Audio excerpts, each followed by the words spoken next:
اعوذ باللہ من الشیطان الرجیم بسم اللہ الرحمن الرحیم والصلاة والسلام علی رسولہ الامین وعلی آلہ واصحابہ اجمعین الی یوم الدین۔ ناظرین کرام، فتح مکہ کے واقعات کا تسلسل جاری ہے۔ آج یہ اس سلسلے کی تیسری قسط شروع کر رہے ہیں۔ بات یہاں تک پہنچ چکی ہے کہ پیارے نبی صلی اللہ علیہ وسلم ابو سفیان کو توحید پیش کر چکے ہیں، تو اس نے توحید کو تو قبول کر لیا ہے، لیکن آپ کی رسالت کے سلسلے میں تردد کا اظہار کیا ہے، جس کے نتیجے میں آپ نے اس کو قید میں رکھنے کے لیے کہا، اور رات میں قید رہتے ہوئے اس نے بہت سوچا، غور و فکر کیا، اور صبح تک اس کو دین کی روشنی حاصل ہو گئی۔ جب اگلے دن صبح کو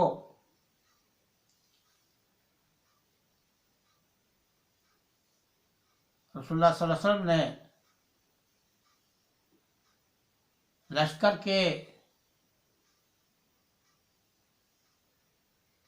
حرکت میں آنے کی تعلیم دی اور حکم دیا، تو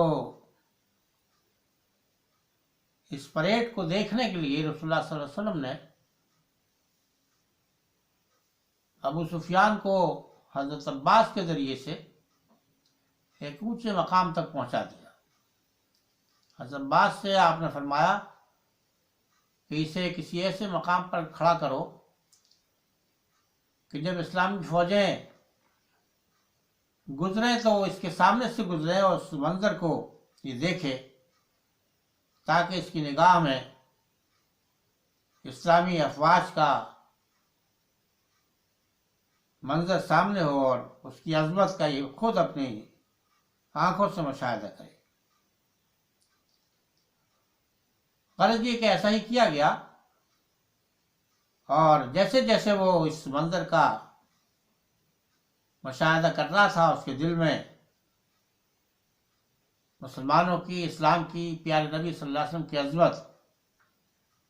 داخل ہوتی چلی جا رہی تھی۔ تو اسلامی لشکر جب لہنے مارتا ہوا اس کے سامنے گزرا،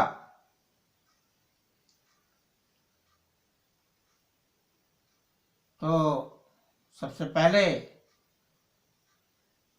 اس کے سامنے سے بنی غفار گزرے، پھر جوہینیہ، پھر حزیم، اس کے بعد بنو سلیم، اور سب سے آخر میں انصار کا لشکر اس کے سامنے سے گزرا۔ اپنے اپنے علم سبھی لشکروں نے اٹھائے ہوئے تھے،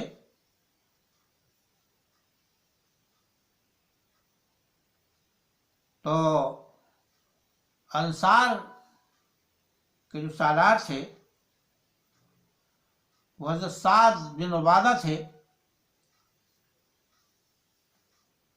ان کو وہ ساری آویزشیں یاد آ گئیں جو کفار نے مسلمانوں کے ساتھ کی تھی، اور وہ بدلے کی تمنا جو ان کے دل میں تھی، کسی صورت سے اس کا اظہار آپ کے کنارے سے وہاں ظاہر ہو گیا۔ نعرہ آپ کا یہ تھا، الیوم یوم الملحمہ، آج گھمسان کا دن ہے۔ الیوم تستاہل الکعبہ، آج کے دن کعبے میں جنگ کرنے کو عام کر دیا گیا ہے، کھول دیا گیا ہے۔ یہ الفاظ ابو سفیان کے کان میں بھی پڑے تو وہ فوری طور پر اس نے پیارے نبی صلی اللہ علیہ وسلم کو رسول اللہ کہہ کر پکارا اور کہا کہ یا رسول اللہ آپ سن رہے ہیں کہ کیا کہہ رہا ہے؟ تو آپ نے اس کا جواب اس کو ابو سفیان کو دیا، یہ غلط کہہ رہا ہے، اور کہا نہیں بلکہ الیوم یوم المرحمہ، یہ دن جو ہے رحمت کا دن ہے اور کعبے کی حرمت کو بحال کرنے اور اس کی حفاظت کرنے کا دن ہے۔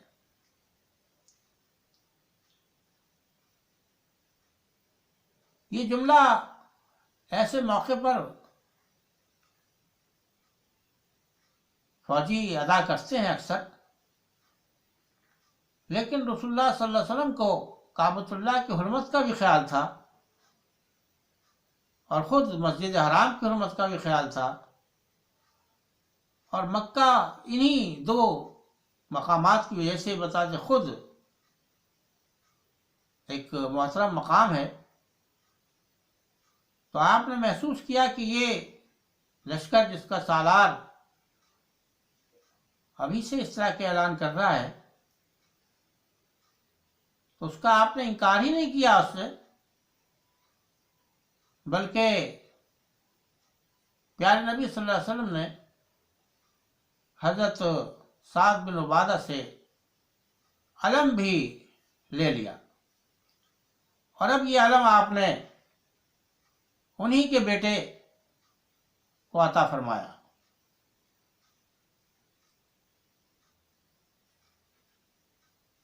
یہ لشکر جو ابو سفیان کے سامنے سے گزر رہا تھا، اس میں آخری لشکر خود جناب رسول اللہ صلی اللہ علیہ وسلم کی سواری تھی، جو انتہائی سادگی سے اس کے سامنے سے گزری اور اس لشکر کا علم حضرت زبیر بن عوام اٹھائے ہوئے تھے۔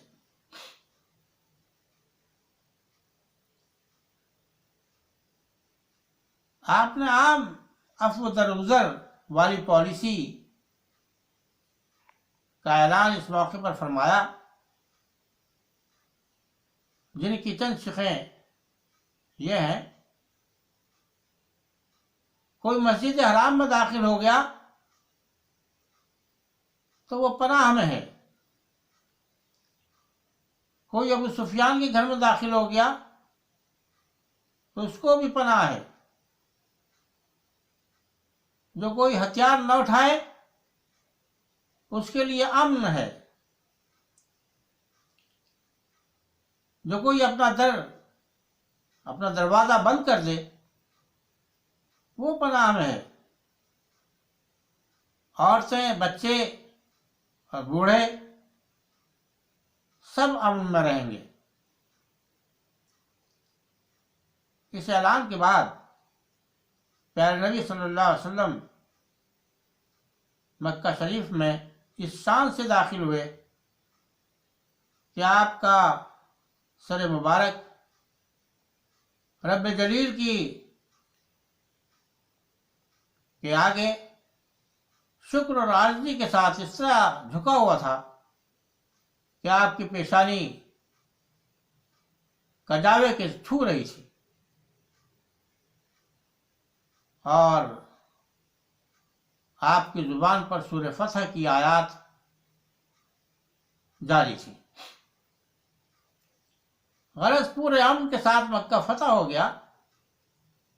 سوائے اس کے کہ قبیلے نے تیر اندازی کی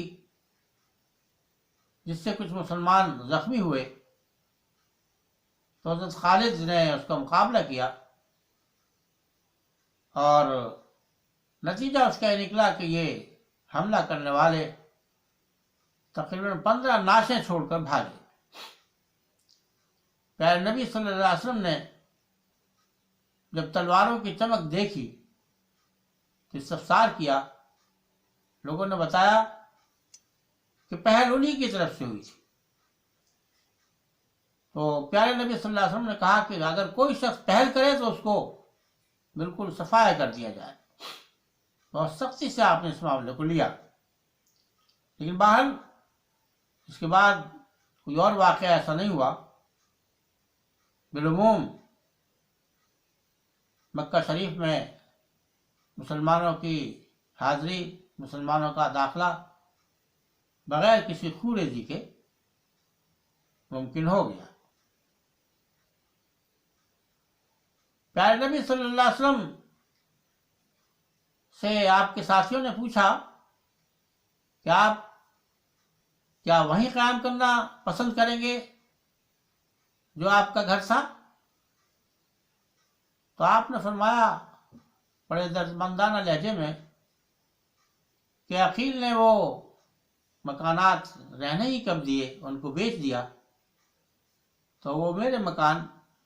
ہیں ہی نہیں. چنانچہ ایک مقام جو جنت المعلیٰ کے نام سے جانا جاتا ہے، وہاں حضور کا علم نصب کیا گیا اور یہی جگہ آپ کی قیام گاہ بھی قرار پائی. یہاں ٹھہرنے کے بعد آپ سب سے پہلے اس تاریخی مقام پر گئے جہاں آپ نے اور آپ کے ساتھ تمام مسلمانوں نے، نہ صرف مسلمانوں نے بلکہ آپ کے قبیلے بنو ہاشم نے نظر بندی کے 3 سال گزارے تھے. اس علاقے میں آپ کچھ دیر ٹھہرے اور وہاں ٹھہرنے کے بعد پھر واپس وہاں سے تشریف لائے اور پھر خاص الخاص رفقا کے ساتھ حرم میں تشریف لے گئے. حجر اسود کو استلام کیا